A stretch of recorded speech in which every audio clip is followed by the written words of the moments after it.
People love this game, right? Well, this should be fun.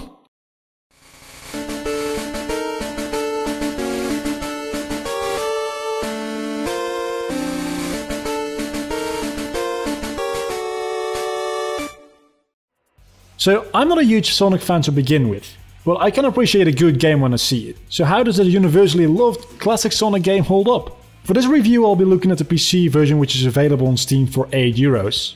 It was originally released in 1998 on the Sega Dreamcast. Aside from that, it also had a GameCube port, but for this review I'll be looking at the PC version. Well, Dr. Robotnik is being up to no good again. He's found out about Chaos, the god of destruction, and he's feeding him Chaos Emeralds. With every emerald, he grows stronger, and our heroes aren't doing a great job of protecting the emeralds by dropping them left and right for Robotnik to pick them up. You can play through a number of different perspectives on the story in order to see everything that happens, although Sonic's campaign is the main storyline, and the others function mostly as background story. The characters you can play as are Sonic, Tails, Knuckles, Amy, Big the Cat, and E102 Gamma. Let's be honest, the story is nothing to brag about, but it is a step up from the usual story Sonic games give to you. So let's be real, it's a platformer, you're not going to be playing this for a good story, are you? Also, Dr. Robotnik's name changes to Akon halfway through the game, because... reasons. Well, with the good parts out of the way, let's start complaining about things. The character models look quite alright for its time, to be honest. They're a little bit on the chunky side, but overall I must admit I actually quite like the character models, and the textures are mostly good as well. But the animations are downright horrible. Lip syncing seems to be a thing the developers didn't give any craps about, and let's take a look at Eggman holding this Chaos Emerald. Come on, Chaos! Time to eat! Chaos?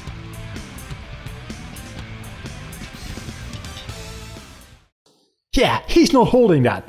That thing, it's floating in midair. And walking animations, maybe? Yeah, let's not talk about those either. If you want to stay on board, you must be able to pass it. So pay attention to what I say.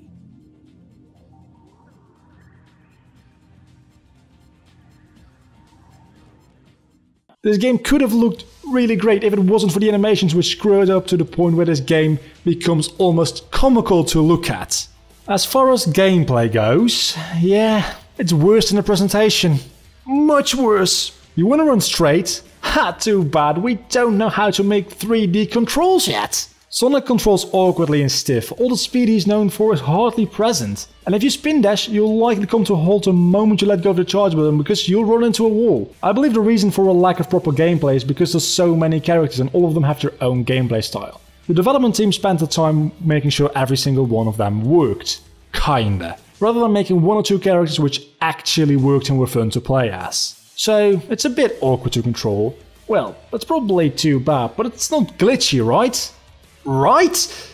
Well, yes it actually is. Not jumping properly, running through the floor, and well, even more crazy shit happened to me while I was playing this game. Let's just take a quick couple of seconds to look at a couple of things I ended up experiencing throughout the game.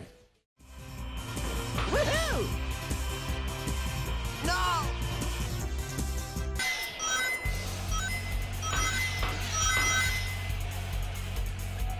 No!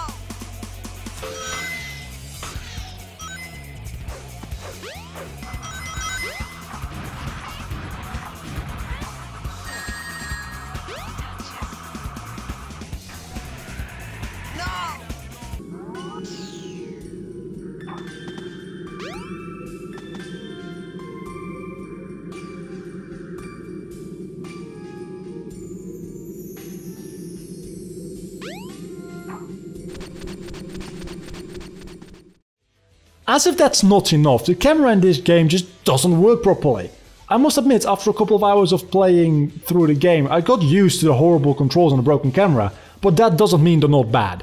So, how do all of these characters play, and what's the difference? Well, let's go over all of them real quickly. Sonic. Well, these stages are pretty much mostly linear, you have to get to the end goal fast. Well, as fast as this game allows you to go, which is not so that fast, to be honest. Anyway, it really is that simple, just play through the levels and be done with it. Tails. These stages are races, you have to race Sonic to the end goal. Tails is slower than Sonic, so that might seem unfair, but Tails has the ability to fly for a short distance. Even though it doesn't work all that great, it allows you to take shortcuts, sometimes skip major parts of a stage, which means that you will have an easy time being faster than Sonic. I must admit, these stages are pretty creative. Knuckles. This guy actually has interesting stages. You need to locate 3 pieces of the Master Emerald scattered across the stage. You have a radar for every single piece which starts making noise when you get closer. Knuckles can glide through the air to cover large distances somewhat easily, as you're going to have to look through the stages quite a bit to find the pieces. He can also climb on walls, and once you get the right power up, he can also dig into walls on the ground, and it makes him just generally fun to play with. Amy. In these stages you're slow.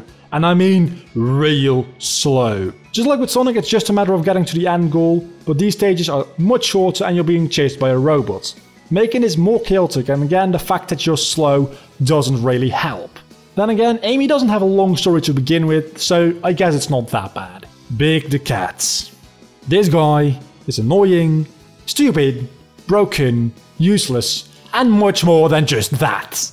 The stages consist of trying to fish for his friend Froggy. That doesn't sound all that bad until you realize how goddamn slow you are again. If he was any slower, he'd be going backwards. Well, you don't have to do a lot of walking and platforming, so let's not focus on that. Let's focus on the main gameplay mechanic. The fishing. Oh, yeah, that's horrible too. I'm out. I don't even feel like I need to explain myself, it's just broken. E102 Gamma. After playing as Big the Cat, this character feels insanely fast again, which is a nice change of pace. The cool thing about Gamma is that he has a laser and he can blow shit up. Needs I say more, he can blow shit up! This might actually be the most enjoyable character to play as. The broken controls and camera are still there, don't get me wrong, but there's just a certain feeling that goes with blowing everything up in your path. Then again, that might have just been the aggression I felt after playing Big the Cat for so long. And then the Supersonic, but more on that later. Anyway, as bad as the gameplay might be, how's the design? Well, it's surprisingly good. There's a lot of diverse stages ranging from an ice level to a jungle level, a city level, you name it. They're really nice looking and they've got a lot of details they didn't have to put in the game, but they did anyway to make the world feel more complete. As far as enemies go, they do really fit stages pretty much all of the time. Every kind of stage has its own enemies that fit a specific theme. What I however will say is that it's hard to tell where to go to the next area sometimes. The game developers apparently knew that it included a floating ball of light which gives you directions on where to go next. It doesn't straight up tell you where to go, but after hearing what it has to say you'll probably know where to go next. Aside from that, I have already mentioned the different characters, some of which I like, but I would have liked it if they kept it to Sonic, Knuckles and Gamma. Those 3 are fun to play as and they're different enough to be, well, different. If they would have kept it to just 3 characters, they would have probably made them play all better and given them longer stories. As it is, Sonic's story is the only one with some length to it. Sonic's story will take you about 3 hours or so to complete, which is kinda decent. Then all the other character story modes go for about an hour, unless Big the Cat really screws you over, you may need to spend a couple hundred hours with this guy. Anyway, all of it together makes for about 9 or 10 hours of gameplay. And then you unlock Super Sonic, which is just the final boss, and it takes about 20 minutes or so. And then there's no reason to replay the game, really. Hell, there's no desire to touch the game ever again!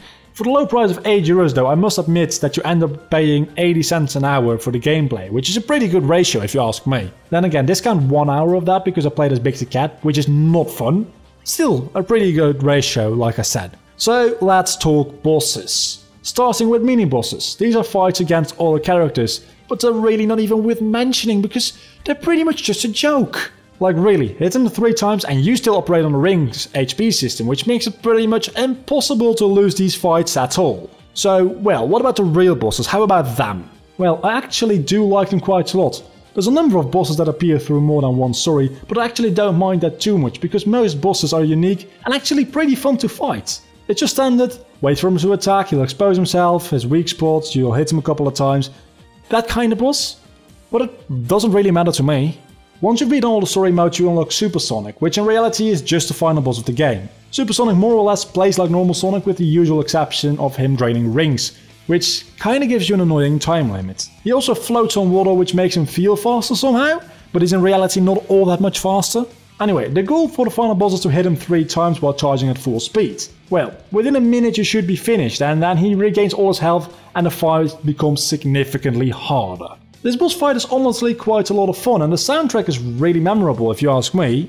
Talking about which, I can't say I disliked the music in this game. Then again, there's only a couple of tracks which really stands out and I ended up remembering. Even so, the tracks that I didn't end up actually remembering mostly sound very nice, they just don't have that catchy vibe to them, I guess. Throughout this review you have heard some of the battle music from the game, so that should give you a decent idea.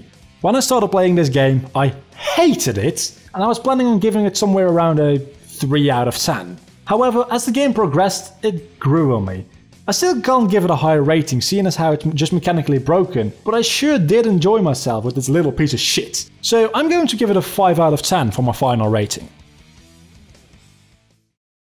Well, that's been my review for Sonic Adventure DX. This game surprised me, I must admit, but this did take me a long time to make, so please leave a like on this video to show your support. It really does help. And if you're new to the channel, don't forget to subscribe for more. Once you're done with that, feel free to click one of the videos on the screen to go watch them. Until the next time, Ivan Vlogger, you have been awesome as always.